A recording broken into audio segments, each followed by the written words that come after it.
focuses on engaging his students in writing, learning. Everybody get under your desk. The madman with the magnum, intensity, and isolation. It was a Friday afternoon in calculus, the final period before spring break. It wasn't just a boring day. It was a day when every guard was down, leaving only exhaustion and a desperate yearning to escape. We were there, joking about brand logos, waiting for the bell to ring and save us. Then it happened. Suddenly, a hoarse, piercing shriek tore through the silence. The dean's voice, usually composed, was now shattered, morphing into a sharp command over the loudspeaker. "This is not a drill. Immediate school lockdown. Now." I felt a bitter chill run down my spine. This wasn't a normal shiver. It was the cruel realization. The danger was real. Our usually laid-back teacher looked utterly panicked. He frantically killed the lights and herded us into the room's darkest corner. The building's standard electrical hum died out. All power was cut. We were blind, deaf, and isolated. After that, the hell began. We heard a man. It wasn't a scream. It was a ghastly roar, tearing the thin air, surging toward us like a violent tide from the hallway. Then came the sound of shredded metal, not a bang, but a crushing impact on the lockers. The man wasn't hitting them, he was destroying them. And then the words, "I'll kill all of you," were hurled at the door like bullets, echoing into our minds. He started pounding violently on our classroom door. The banging stretched into an eternity. Finally, the growling faded, continuing down the hall until it was gone, leaving us shaking in the dark with the heavy breaths of survival. Story 2. The Mad Neighbor Across the Street. It was early October. The sky a thick, oppressive gray, rain falling in thin, icy threads that seemed to pierce the air itself.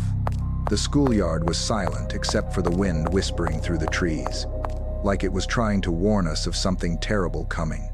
None of us could have known that in just a few minutes, pure horror would step right up to our school gates. It was lunchtime.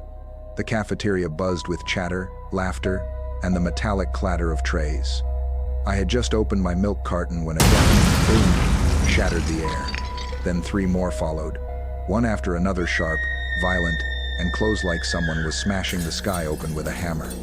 Everything froze. For a brief moment, silence. Then screams. The room erupted in chaos. Lunch trays hit the floor, soup spilled, chairs crashed. Kids ran in every direction, eyes wide with terror. The cafeteria doors burst open. A security guard sprinted in, his face pale, voice trembling but loud.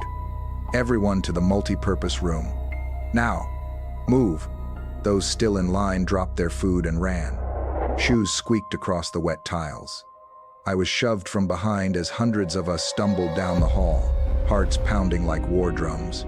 The multi-purpose room was large, with a massive glass wall looking out onto the courtyard. As we crowded inside, the guards yanked the curtains shut, plunging us into dim light. Teachers stood at each door, faces stiff, eyes darting nervously. No one said a word. The rain tapped against the roof. The sound of breathing shaky, uneven filled the air. It felt like the air itself was thick with fear. My friend Eric, always the curious one, crept toward a teacher who was whispering into a walkie-talkie. When he came back, his face had drained of all color. "There's a man," he whispered. "He's gone insane. He's barricaded himself inside his house across from the school. He says if the cops try to evict him, he'll kill himself and shoot anyone who comes near." The words sank into us like ice water. A few students started crying. Others just stared, frozen. Eric's voice shook as he added, "The cops say he's a registered sex offender.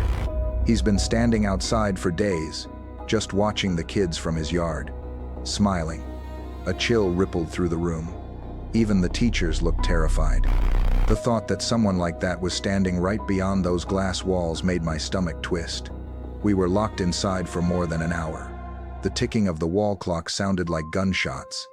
Every creak, every whisper made us flinch. When the lockdown finally lifted, we were escorted out in small groups, silent and trembling. That night, My friend Brandy, who lived across from that house, told me something that made my skin crawl. Last Halloween, she had seen the same man standing in his window, slicing his arm open and using his blood to write on the glass. "Don't come here, or you'll die." Everyone thought it was a Halloween prank. People even laughed. But after that day, no one laughed again. Now, every time I pass by that house, I still feel the chill, the memory of that gray sky, and the image of him standing behind that window, smiling through the blood. And deep down, I know, the real monsters aren't in horror movies. They live right next door. The school basement was always the kind of place that made people uneasy. The moment you stepped down the stairs, a cold shiver crept up your spine. It was dim, damp, and filled with the constant hum of old ventilation fans that sounded almost like someone whispering in the dark. Pipes snaked across the ceiling like sleeping metal serpents, and the concrete floor glistened with faint puddles that reflected the dull light from a flickering bulb overhead. I worked down there, a two-year-old IT intern, fresh out of college. The small IT office was tucked in the far corner of the basement, the only place with a faint white glow from computer screens and the soft hum of air conditioning. The room was neat, furnished with 3 desks, a wall-mounted TV, and a couple of mini fridges. Normally, I shared it with Gary and Dave, my 2 supervisors, but that day, they were upstairs handling paperwork. I stayed behind, alone, eating lunch. I had just taken a bite of my sandwich when the phone rang. The sharp sound pierced the quiet air, making me flinch. I picked up. A woman's voice came through from the front office, shaky, nervous, on the verge of panic. "The school is on lockdown. Someone's entered the building with a weapon." For a second, I couldn't move. My mind froze. The room I was in had no door, just an open passage that led into the long, dark hallway. The basement entrance itself couldn't be locked. I turned off the lights, shut off my computer, and suddenly, the room was swallowed by darkness. Outside, rain tapped rhythmically against the small window, while the wind howled through the vents. Somewhere in the distance, I heard the faint drip of leaking water, each drop echoing like a clock counting down to something terrible. I texted Gary and Dave. "Where are you guys? Are you safe?" No reply. 5 minutes. 10. 20. Nothing. Then the basement door creaked open. A long, slow, chilling sound. My heart stopped. Footsteps began descending the stairs, slow and heavy, echoing through the concrete walls.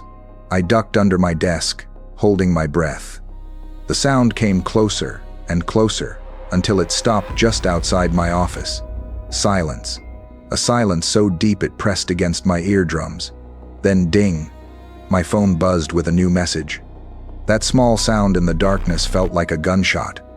The footsteps immediately turned toward me, fast, deliberate. I could hear them coming closer, 1, 2, 3 steps until a pair of black shoes stopped right in front of my desk. I clenched my teeth, shaking uncontrollably. I couldn't take it anymore. I crawled out from under the desk and shouted, "Please, don't shoot! Don't hurt me!" A man stepped back in surprise. The dim light from the hallway fell across his face, pale, sweating, eyes wild but strangely calm. He wore a red and black plaid shirt and a red cap. "Relax," he said in a rough whisper. "I'm just hiding too. What's going on up there?" His voice was calm, but his eyes weren't. They weren't the eyes of a frightened man. They were the eyes of a hunter. I forced myself to speak. "Who are you?" "I came to pick up my son," he said without blinking. "A teacher told me to hide here." For a moment, neither of us spoke. Then I glanced down at my phone. The new message from Dave had finally loaded. "Dude, this is insane. Someone just shot Mr. Buckley. The guy's wearing a red shirt and red cap. Whatever you do, don't come upstairs." My stomach dropped. I looked up. The man was staring right at me. He knew that I knew, and I knew that I had seconds to live. I bolted for the door. A gunshot exploded behind me. The sound tore through the basement, echoing off the walls. I felt the air shift as the bullet whizzed past my ear. Then ting, It ricocheted off a metal cabinet behind me. I sprinted up the stairs and burst through the basement door straight into blinding light and the shouts of police officers. They caught him the moment he stepped out. Mr. Buckley survived the shooting, but no one ever found out why the man had done it. That night, I couldn't sleep.